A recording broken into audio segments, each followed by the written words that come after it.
Late Night with Seth Meyers. Seth Meyers. Good evening, folks. Welcome to Late Night. I'm your host, Seth Meyers, and boy, do we have a show for you tonight.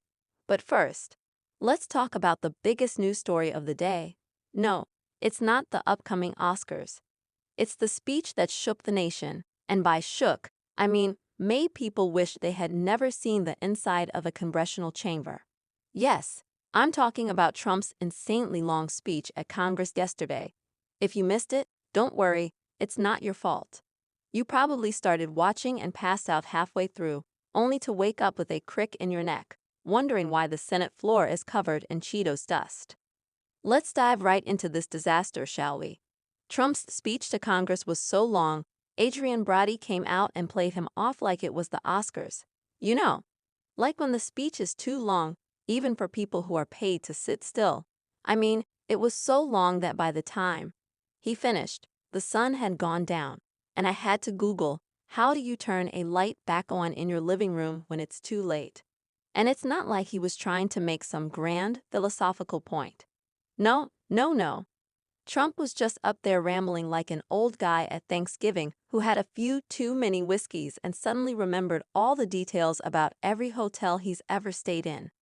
Look, I'm not saying Trump's speech was long, but the way it went on and on, it felt like it was written by J.R.R. Tolkien. If Tolkien had been really into real estate, fast food, and his own ego.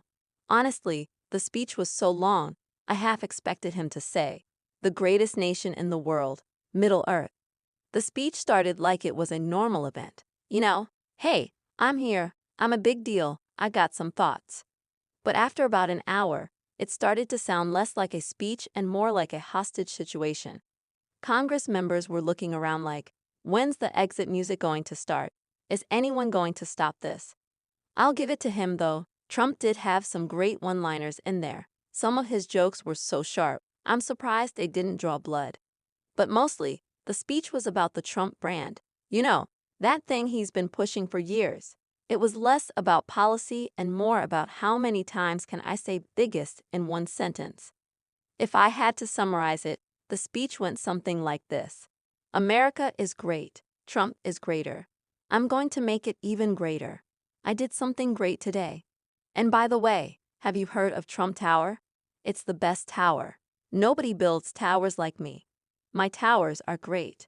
Meanwhile, the Democratic side was just sitting there, exchanging looks like, is he seriously still talking? Does he know what time it is? Do we need to call a medic? Because I think people are getting real dizzy in here. And listen, folks, I know we've all been subjected to a lot of political speeches in our time, but this one had a very special vibe, a very Trump vibe. It was like watching a toddler get handed the microphone at a family reunion.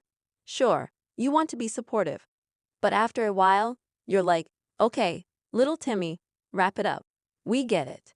You ate 15 cookies, and now you want a medal for it. Please, for the love of God, let's go home. And then there was the moment when he finally wrapped up and said, thank you and God bless America.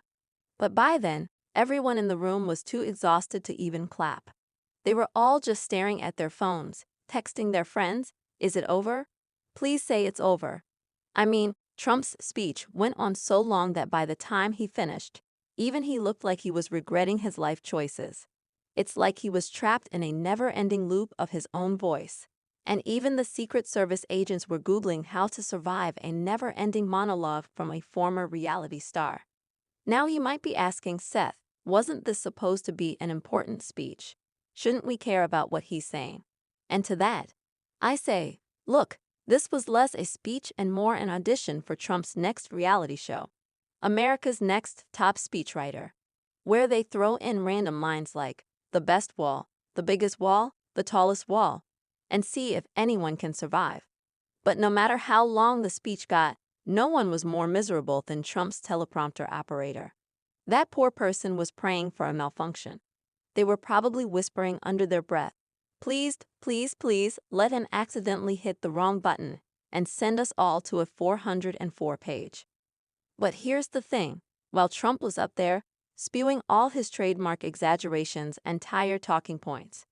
Thank you very much for staying with us so far. Please like, comment, subscribe to our channel, turn on notifications to get new interesting news, and stay by our side. Until then, everyone stay well and healthy. Thank you.